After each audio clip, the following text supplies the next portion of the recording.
सो hi everyone, नमस्ते good morning दोस्तों।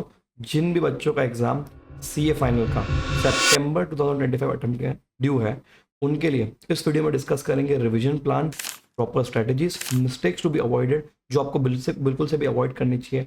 And most important बात आप ये ध्यान रखिएगा, आंख बंद करके इमेजिन करिएगा, जो आपने जर्नी स्टार्ट की होगी 3-4 साल पहले, 5 साल पहले, मैं सीए बनूंगा या बनूंगी, वो मोमेंट अब आ चुका है। तो ultimate time of your goal is here and now you need to plan very much nicely so that आप बिल्कुल भी कोई मिस्टेक ना करो, जितनी चीज़ें कवर करनी करो, जो ना करना है वो ना करो। एंड बहुत अच्छे से, बहुत स्मूथली इस टाइम को आप निकालिए, मेहनत करिए बहुत सारी, एंड सीए बन जाइए। ठीक है, चलिए without wasting any time start करते हैं इस वीडियो को। ठीक, आइएगा सबसे पहले नोट्स के ऊपर। नोट्स का स्ट्रक्चर बता दूं, अगर आप इस वीडियो में नए होंगे तो आप जब टेलीग्राम का लिंक दिया हुआ है नीचे डिस्क्रिप्शन में, वहाँ आप जाएंगे तो टेलीग्राम चैनल पे आपको इस यहाँ पे लिंक दिख रहा है, देखिए यहाँ से आप फाइल डाउनलोड कर सकते हैं। प्लस इस वीडियो के अंदर हम जो रिवीजन प्लान की बात करेंगे उसके लिए मैंने एक ready to use time table बना दिया है, उसका भी शीट का लिंक आपको यहाँ मिल जाएगा। ये शीट का लिंक ओपन करिए और फाइल में जाके मेरे को कॉपी कर लीजिएगा और अपने कॉपी में बहुत सारे चेंजेस करिएगा। इन सारी चीज़ों को इस वीडियो के अंदर डिस्कस करेंगे।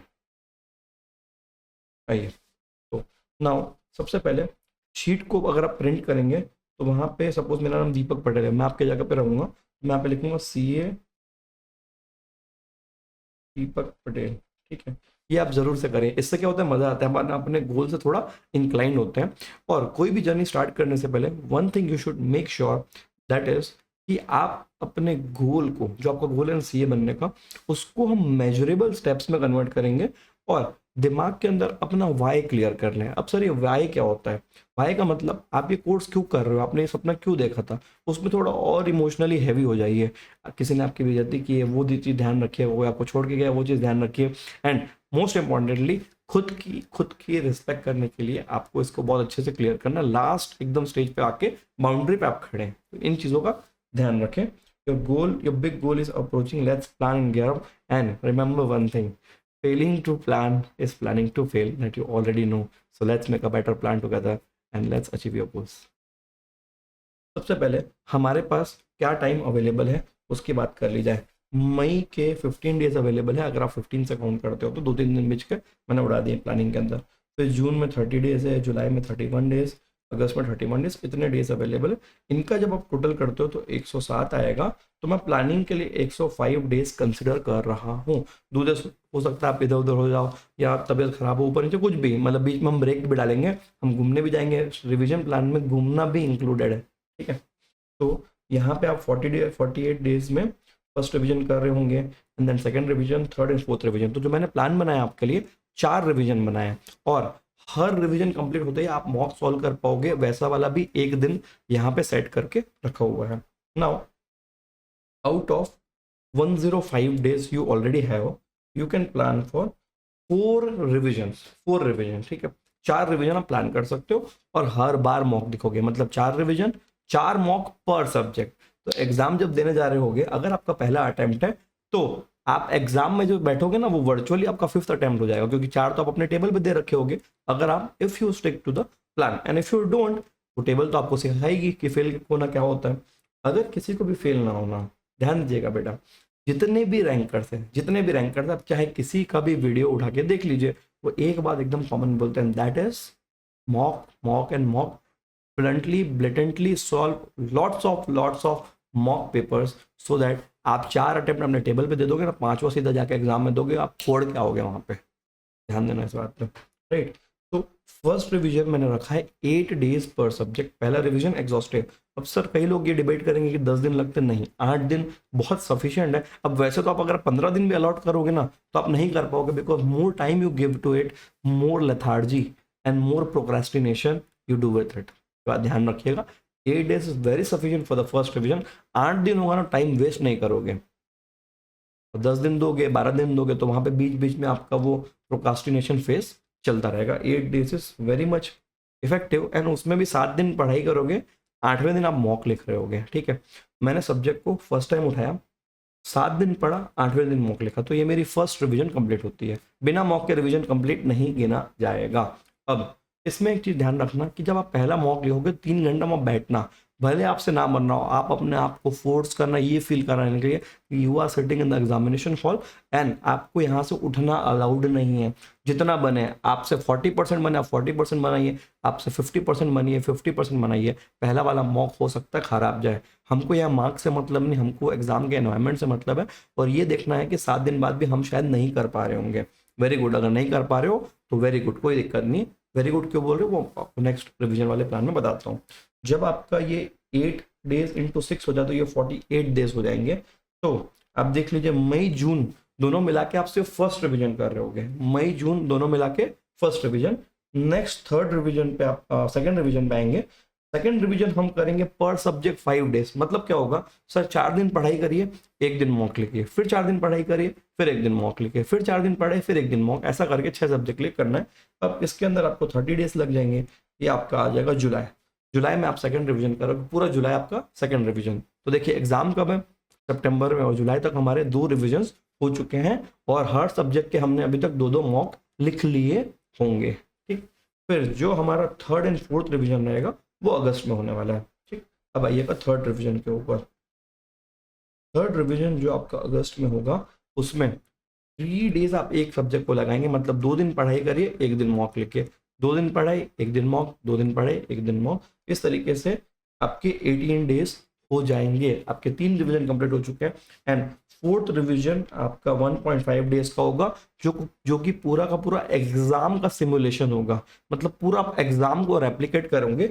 और फोर्थ रिवीजन में एक बात ध्यान क्या रखनी है, ठीक है, बाकी सब रिवीजन में आप जो सब्जेक्ट का सीक्वेंस है वो कुछ भी रखिएगा, बट फोर्थ रिवीजन जो लास्ट अगस्त के लास्ट में हो रहा होगा, तो लास्ट मेरा रिवीजन प्लान 31 अगस्त को कंप्लीट हो जाएगा। अपन अभी कैलेंडर खोल के भी देखेंगे ये जो रिवीजन प्लान है, it is going to complete on 31 अगस्त।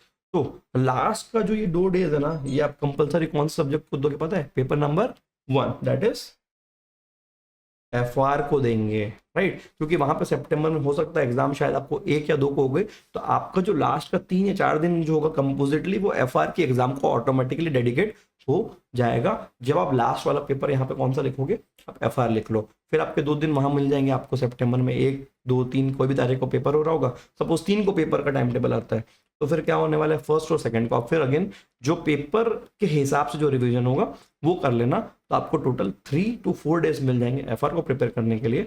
इस तरीके से अपना रिवीजन प्लान बना है। यहाँ तक अगर क्लियर हो गया हो तो नेक्स्ट मैंने आपके लिए एक पूरा प्रॉपर से डिटेल में गूगल शीट बनाया, जिसमें date wise, day wise, location wise सारी चीजें रेडीमेड बना के, आपको कुछ नहीं करना है। वहां पे जाओ, सिर्फ ड्रॉप डाउन वाले बटन में से सब्जेक्ट सिलेक्ट करो, सब्जेक्ट सिलेक्ट करके फिर उसको प्रिंट मार दो। सब्जेक्ट सिलेक्शन हो गया, फिर उसको प्रिंट मार के अपने जहां पे भी टेबल पे, यहाँ वहां मोबाइल में जहां लगाना लगा लो। और ready to use time table हाथ से भी मत बनाओ, पूरा डिटेल जो ये यहाँ पे आपके सामने स्क्रीन में लिखा हुआ उसी का पूरा रेप्लिका कैलेंडर वाइज। सर उसको ओपन करके दिखाना है, देख लेते हैं। टेलीग्राम कहाँ गया अपना, हाँ ये रहा। टेलीग्राम चैनल में जाओगे, यहाँ पे आपको जो लास्ट में दिख रहा है डॉक्स का जो शीट है, ये आप अगर ओपन करते हो तो ये इस तरीके का देखिए सुंदर सा एक प्लान मैंने बना के दिया है आपको यहाँ पे। और नीचे में टैब्स बने हुए हैं, ठीक है। Revision 1, this is revision 2 and this is revision 3 and 4। ये तीनों पेज का प्रिंट निकाल लेना। और मैंने यहाँ पे ना सैंपल के लिए FR सिलेक्ट करके रखा है। आप टैप करके अपने सब्जेक्ट सिलेक्ट कर लो, राइट। सब्जेक्ट सिलेक्ट कर करके लेफ्ट में देखिएगा सबसे पहले नंबर ऑफ डेज, ठीक है। देन आपका डेट, ऊपर में क्या लिखा है, CA फाइनल सितंबर 2025 plan first revision 48 days, right. उसके बाद आप नीचे देखिएगा, यहाँ सब जगह पे डेट पूरी भरी हुई है। देन सब्जेक्ट 1 यहाँ पे देखो मॉक दिया हुआ है। सब्जेक्ट 2 पूरे 8 दिन, 8वें दिन पे सब्जेक्ट 2 का मॉक। देन 3 यहाँ पे मॉक, यहाँ पे सिलेक्ट कर लेना कोई भी सब्जेक्ट DT, ठीक है। फिर इसको ऐसा फिल भी कर सकते हो ड्रॉप डाउन से, वो आप लोग यूज करना जानते होंगे ऑलरेडी ये शीट्स वगैरह। तो ऐसा करके अपनी शीट को अपडेट कर लें। ड्रॉप डाउन में सब्जेक्ट पूरे डाल दिए, यहाँ पे आपको सिर्फ चूज करना है। सिमिलरली आप यहाँ पे भी रिवीजन 2 में भी जाके अपने सब्जेक्ट चूज कर लेना, रिवीजन 3rd और 4th में भी जाके सब्जेक्ट चूज कर लेना। लास्ट में अगर आप देखोगे, लास्ट जो 4th रिवीजन रहेगा आपका, वहां पे इसका देखिए ये मैंने FR को सिलेक्ट करके रखा है, क्योंकि पेपर के जस्ट पहले आप FR कर दोगे आपको बहुत बेनिफिशियल होगा। ऐसा करके आप शेड्यूल बना लो। आई रियली होप कि this sheet helps you very much in your preparation. जब ये हो जाए प्रिंट कर लो, डेडिकेटेड डेट्स को चेंज करना आप कर लेना, जैसा आपको अपडेट करना, बट मेरी वाली शीट पे आप अपडेट नहीं कर पाओगे। What you need to do is, आप फाइल में जाना, फाइल में जाके मेक अ कॉपी का ऑप्शन रहेगा, वो एक्सपोर्ट ऑनलाइन ये सब कर लेना। तो आप कॉपी इसका बना के अपने आईडी में जो कॉपी बना लोगे उसमें आप एडिट कर सकते हो। ठीक है, ये मैंने टेस्ट एंड ट्राई कर लिए, आपको वहाँ पे भी कहीं दिक्कत नहीं जा रही होगी। इफ़ कहीं कोई टेक्निकल प्रॉब्लम आती है कमेंट्स में डालो, इमीडिएटली रिजॉल्व कर दिया जाएगा। Now coming back to our sheet, जब आपकी नंबर ऑफ डेज की प्लानिंग हो जाए तो एक चीज को ध्यान रखना कि माइंडसेट को भी अलाइन करना है। खाली अब ये टाइम टेबल हो गया, next what you need to do is, आपको what need to be done, सबसे पहले ना हर टॉपिक का कॉन्सेप्ट बिल्डिंग पे ध्यान दें। हर टॉपिक का concept building, first revision, most important revision. First revision जब आप करते हो तब आपके क्वेश्चंस मार्क हो जाने चाहिए कि आप एग्जाम टाइम सेकंड रिवीजन में कौन से क्वेश्चन करोगे, कौन से नहीं करोगे, थर्ड में कौन से करोगे नहीं करोगे, लास्ट रिवीजन एग्जाम वाला जो रहेगा उसमें कौन से क्वेश्चंस करोगे नहीं करोगे। तो कॉन्सेप्ट बिल्डिंग कर लीजिए, साथ में क्वेश्चंस का सिलेक्शन कर लीजिए और अप्रोच क्लियर होनी चाहिए कि आप नेविगेट कैसे करने वाले। क्योंकि देखो एग्जाम से पहले कितने दिन मिलेंगे हमको, एक दिन मिलेगा। तो हमको नेविगेशन पता होना चाहिए कि पहले मैं ये देखूंगा, फिर मैं ये देखूंगा, फिर ये देखूंगा। सैम्पलिंग अभी अभी से कर लेना। अगर आप फर्स्ट रिवीजन में ये नहीं कर रहे हो तो आप बहुत बड़ी मिस्टेक कर रहे हो। और एक और चीज आपके लिए एक बहुत ज्यादा बड़ी बोनस टिप दे रहा हूं, आप गूगल में सर्च करिएगा CA final examiner comment. Sir क्या बोल दिया आपने, ये एग्जामिनर कमेंट, ये क्या चीज होती है? अभी इंस्टीट्यूट लेटेस्ट कोई नहीं निकाल रहा है, बट 2-3 साल पहले तक इंस्टीट्यूट क्या कर रहा था, हर एग्जाम का एग्जामिनर के चेक करने के बाद जो एग्जामिनर का ओपिनियन होता है स्टूडेंट्स के ऊपर कि स्टूडेंट क्या लिख रहे हैं, क्या नहीं लिख रहे हैं और क्या लिखना चाहिए था, वो आपको गूगल आप सर्च करोगे ना तो आईसीआई की वेबसाइट में मिलेगा। आप 3-4 अटेम्प्ट का जो भी सब्जेक्ट स्टार्ट करते हो उसका जाके पढ़ लो, उसमें क्लियर लिखा होता है कि क्वेश्चन ये पूछा था एग्जामिनी ने ये एरर किया, क्वेश्चन ये पूछा एग्जामिनी ने ये एरर किया। अगर आप ये पढ़ लेते हो तो पता है कि student, most of the student क्या गलती करते हैं, and you won't repeat that mistakes at all. ठीक है, तो अगर किसी को भी ये करना होगा तो कर लेना, ये बोनस टिप है। कभी किसी अलग से वीडियो में भी दिखा दूंगा कि कैसे इसको रीड करना चाहिए। दूसरा, राइटिंग प्रैक्टिस में आप एग्रेसिव हो जाए, चाहे आपका थियोरी पेपर हो चाहे आपका प्रैक्टिकल पेपर। देखो प्रैक्टिकल पेपर है पूरा सॉल्व करना। अकाउंट में भी कई लोग क्या मिस्टेक करते हैं, बुक उठाएंगे उसको थ्योरी की तरह पढ़ते हैं, अच्छा ये ऐसा हो जाएगा, ऐसा ऐसा हो जाएगा। भाई इससे ना प्रॉब्लम क्या होती है, एग्जाम में जाके ना अपने हाथ से सॉल्व करना है। तो जब आप एक क्वेश्चन की 7-8 वेराइटी नहीं करते हो तो आपकी ना मसल मेमोरी उस क्वेश्चन पर डेवलप नहीं होगी, एंड एग्जाम में आप चाहे आपको आ भी रहा होगा ना, अब आप उसको पेपर में उतार नहीं पाओगे। वहां पे आपकी कॉन्सेप्चुअल क्लैरिटी होने के बावजूद you won't be able to solve it, and हो सकता है कोई गलती करिए। इससे अच्छा है कि राइटिंग प्रैक्टिस बहुत एग्रेसिव रखें। हमारे साथ आर्टिकलशिप में क्या होता है कि हम पूरे सिस्टम ओरिएंटेड हो जाते हैं, कीबोर्ड ओरिएंटेड हो जाते हैं। तो हाथ की लिखाई जो कि एग्जाम में रिक्वायर्ड है उससे हम डिटेल में प्लीज इस चीज को रिकॉग्नाइज करें, एंड अभी से फर्स्ट मोमेंट स्टार्ट कर दें। रगड़ के प्रैक्टिस करिए, रगड़ के भयंकर प्रैक्टिस करिए। कॉपी रफ कॉपी पूरी बर्बाद कर दीजिए, बट प्रैक्टिस करें, including theory papers like audit, taxation, IDT etcetera. वहां पे भी आपको क्वेश्चंस की प्रैक्टिस कंपलसरी रहेगा। बिकॉज देखिए एग्जाम में तो नहीं बोलेगा ना पूरा चैप्टर की जाके उल्टे कर दो समरी, वो तो सीधा आपको पर्टिकुलर क्वेश्चन पूछ रहा होगा। तो पहले पूरा थ्योरी पढ़ें एंड देन बिना देखे उसको सॉल्व करें। जब तक आप ये काम नहीं करोगे एग्जाम में भी आपसे नहीं बन रहा हो। आप क्या सोच रहे हो, अगर टेबल पे नहीं बनेगा तो एग्जाम में कहाँ से बनेगा? इन बातों का सटीक से ध्यान रखें। राइटिंग प्रैक्टिस मोस्ट कंपलसरी, चाहे कोई भी क्वेश्चन हो बिना लिखे आप उसको ना करें। Solve compulsorily, solve it. Scribbling करिए, सॉल्व करिए, डायग्राम्स बनाइए, हाथ का भयंकर यूज करिए, यही आप ब्रर करके आप सॉल्व कर लोगे अगर आपकी मसल मेमोरी डेवलप है तो। मॉक आपका नॉन नेगोशिएबल रहेगा। आपको आपकी कसम है, आपके जर्नी की कसम है, जिस चीज़ की कसम लेना ले लो, but mock is very compulsory. जो भी बच्चा अगर मॉक से खिलवाड़ करेगा तो आपका वो पेपर मॉक बन जाएगा और वहाँ शायद क्लियर ना हो। ध्यान रहे इस बात को, बहुत सीरियसली बोल रहा हूँ, बहुत हैवीली बोल रहा हूँ कि अगर 4 अटेम्प्ट यहाँ नहीं दोगे तो वहाँ पे देने ही पड़ेंगे आपको, और वो बहुत बुरा लगता है। ध्यान देना, बात करना अपने सीनियर्स और इमेजिन करिए। और अगर कोई बच्चा इंटर में फेल अगर हुआ होगा कभी, रिपीट दिया अटेम्प्ट, वो बिल्कुल से याद रख ले, बहुत घटिया लगा था उस टाइम पे, और बिल्कुल भी वो गलतियां रिपीट ना की जाए। पहली बार में क्लियर कर लोगे या इसी और जिनका भी तीसरा चौथा पांचवा अटेम्प्ट है वो माइंड में डिसाइड कर ले this is my full and final attempt. इसके बाद मुझे कोई अटेम्प्ट देना नहीं, मैं अपने पूरा ऑल इन 200% दे दूंगा, कोई स्कोप नहीं छोड़ूंगा। बाद में मैं ऐसा नहीं होना चाहिए कि आज आपका फ्यूचर आपके इस प्रेजेंट को ये बोल रहे हो कि तूने बेटा ये कॉम्प्रोमाइज किया था और यहाँ पे तुम इन्वॉल्व हो गए थे, ऐसा किए थे वैसा किए थे। वो गलतियां नहीं होनी चाहिए। आपका जो फ्यूचर है ना, जो रिजल्ट के बाद जो आप होते हो, वो इंसान जो आप रहोगे ना, वो अभी वाले इंसान को गाली दे दे वैसा वाला काम बिल्कुल भी मत करना। राइट, ठीक है। तो this all things are important. Consistency is important, consistency is most important thing.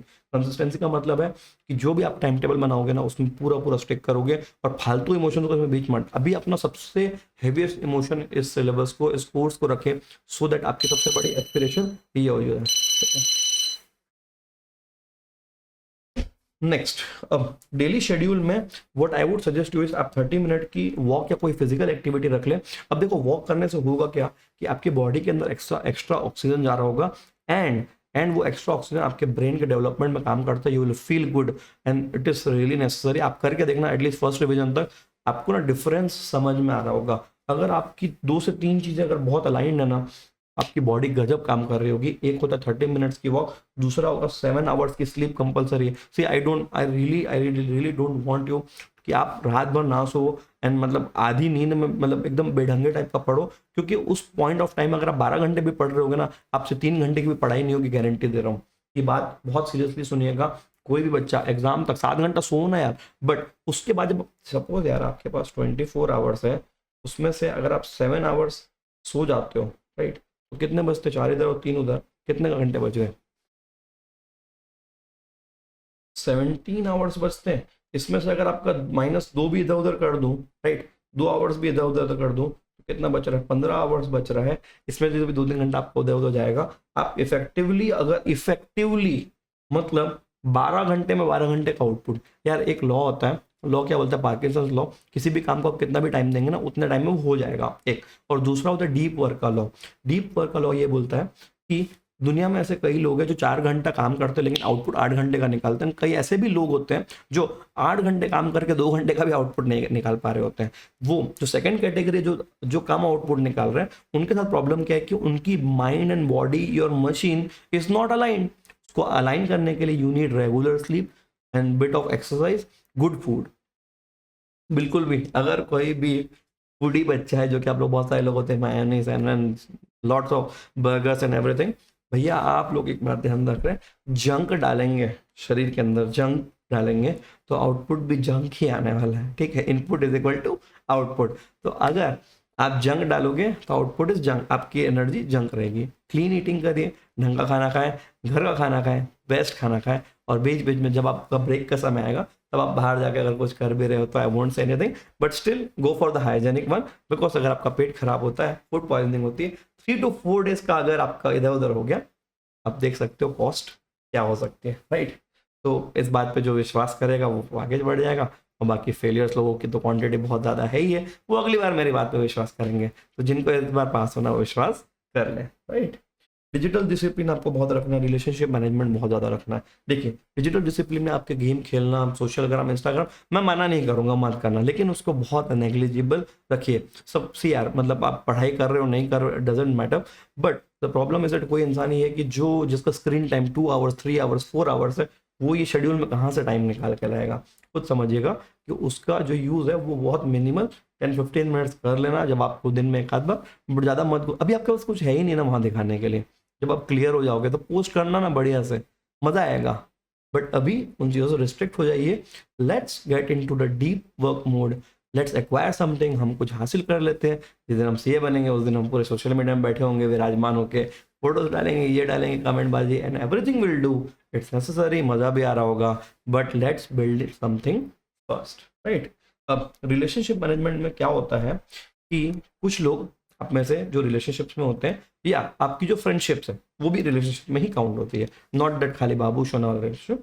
अगर कोई बच्चा इसमें इन्वॉल्व है और ये अगर टॉक्सिक चल रहा है, इफ टॉक्सिक चल रहा है, तो आपका पूरा माहौल खराब कर देगा। चाहे आपकी फ्रेंडशिप टॉक्सिक है, चाहे आपकी वो बाबू सोना वाली रिलेशनशिप अगर टॉक्सिक है, चाहे घर पे कुछ टॉक्सिसिटी चल रही है, दैट विल रूइन योर स्टडी। तो इस चीज़ का ध्यान रखें कि इसको कैसे मैनेज करना है। Now bonus in this video, top 8 mistakes a CA student makes that lead them to failure। देखो आजकल सीए का रिजल्ट कितना परसेंट आ रहा है, अप्रॉक्स 18 to 20% पकड़ लें। तो ये जो 80% लोग जो फेल हो जा रहे हैं, देखो यार आप में से तो कई लोग ऐसे हो, मैं आई वुड रियली, आप फाइनल वाले बच्चे हो ना, आप लोग का अगर किसी का सेकंड थर्ड अटेम्प्ट हो रहा है तो आप अभी भी क्या कर रहे हो, आप जॉब कर रहे होगे, राइट। कई आप लोग में से हैं जो सेकंड थर्ड अटेम्प्ट हो गया, आर्टिकलशिप भी कंप्लीट हो गई है, अब उनको चाहिए पैसा, ठीक है। तो आप जॉब कर रहे हो, तो भैया मुझे आप एक चीज़ समझा दीजिए, कोई भी इंसान अगर जॉब कर रहा है तो आपकी पूरी की पूरी, आप सोचते हो ना कि मैं मतलब 5 बजे तक जॉब कर लूँ फिर मैं पढ़ लेंगे, हमको तो आता है, वो वैसा नहीं होता है यार। बिकॉज आपने अपने दिन के मोस्ट मोस्ट एनर्जी वाले आवर्स तो दूसरे को दे दिए। अब जो शैलो आवर्स बचे जिसमें आपकी एनर्जी बहुत आधी या कम होती है, वो आप अपने गोल को दोगे तो कैसे होने वाला है यार? Does not happen. आप देख लेना, आपके जैसे कई सारे केस है, मैंने देखे हैं कि जो 5 बजे तक जॉब करेंगे उसके बाद पढ़ाई नहीं नहीं नहीं हो पाएगी।